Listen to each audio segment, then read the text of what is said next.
When we talk about differentiating for students or extending students in certain areas, I think technology is such a perfect fit for that, because with technology we have access to all of these tools that really let us meet our students at their ability levels. I'm going to go ahead and show you some of my favorite iPad apps that I've used for either extending students or differentiating for students. So in order to do that, I am going to reflect my iPad onto the computer screen. I'm using the Reflector 2 tool to do this. And this is a really cool tool to use in your classroom so that you can show students an app whole group. So right now this could be on your computer screen and projecting to your whole class. So the first app I'm going to show you is Seesaw. This app I think has so many possibilities.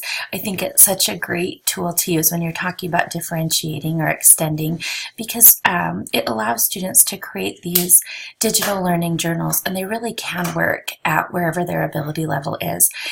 This is an example I'm showing you from Mrs. Brammer's first grade at Beartooth. Here she had students make these cute little chatter picks for Groundhog's Day. I'm just going to play this one because I think it's cute. I did not see my shadow today. It will be an early spring.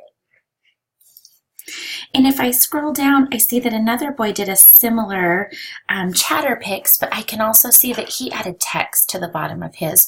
So I love how it provides students options. Maybe they can write a couple of sentences. Maybe all they can do is label it with one word. Maybe they're just telling using the microphone, but it lets them work at their level.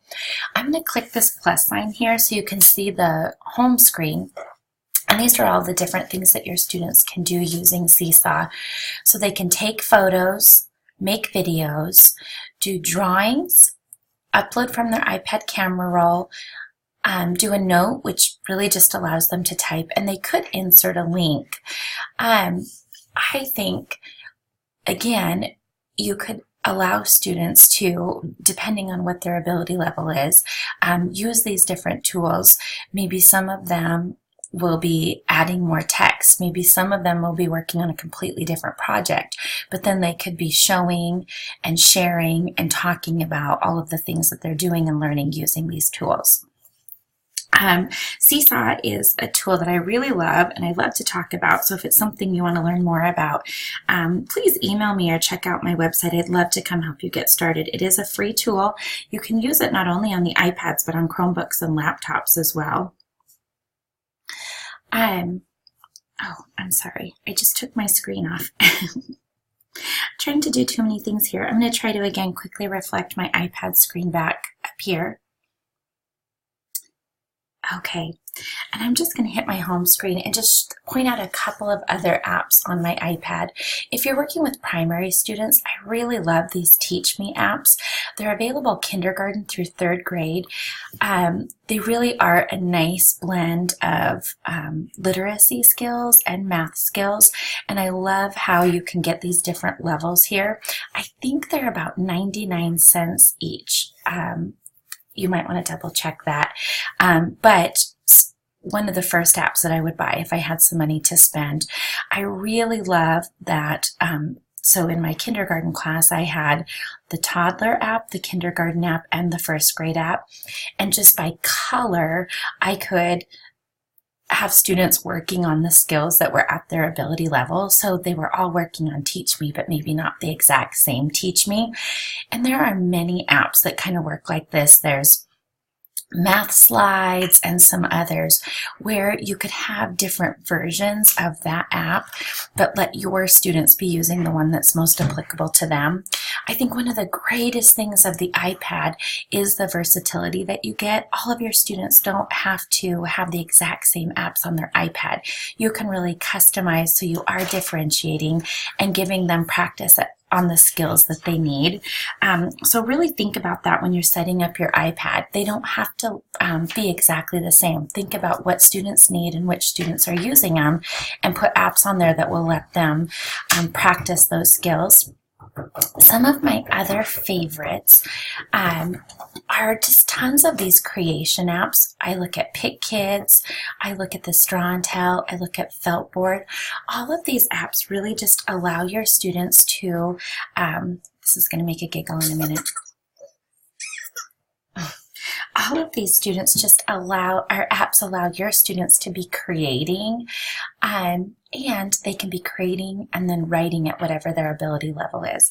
Feltboard I use, first of all, it can just be a really fun tool for letting students illustrate a picture. So you can see that you can kind of drag these little people over on here. And if I scroll down here, I can make this person, sorry, I'm going to try to hurry up and do it so I don't have this poor girl sitting here without at least a pretty dress on. So I could make a person, I could just put an illustration together and then put this on something like Seesaw where I could add a story to it. One of my other favorite things to do with this app is utilize these backgrounds. Down here, there's lots of wonderful graphic organizers. So I'm going to go ahead and hit the trash can and get rid of this little friend here. So I have this, I have some T-charts, I have a Venn diagram, I have these little organizers.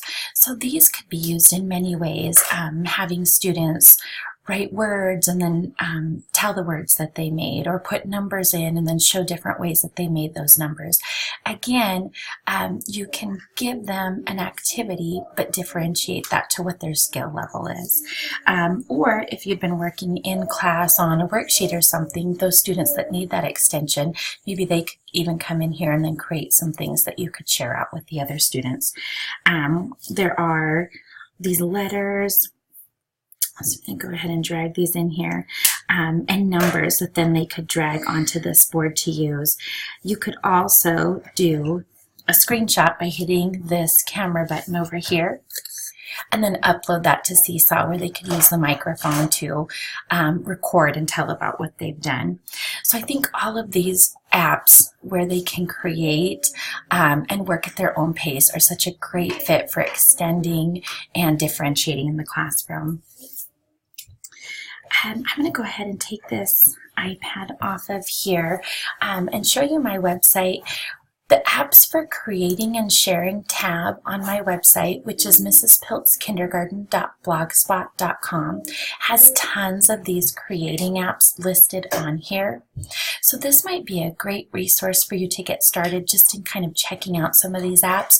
I'm also happy to help you in any way that I can if you need help getting started or just some ideas for how you can use these. You can email me, or you can check out my website, and there's a little tool on here where you can book me and schedule me into your classroom to help you get started.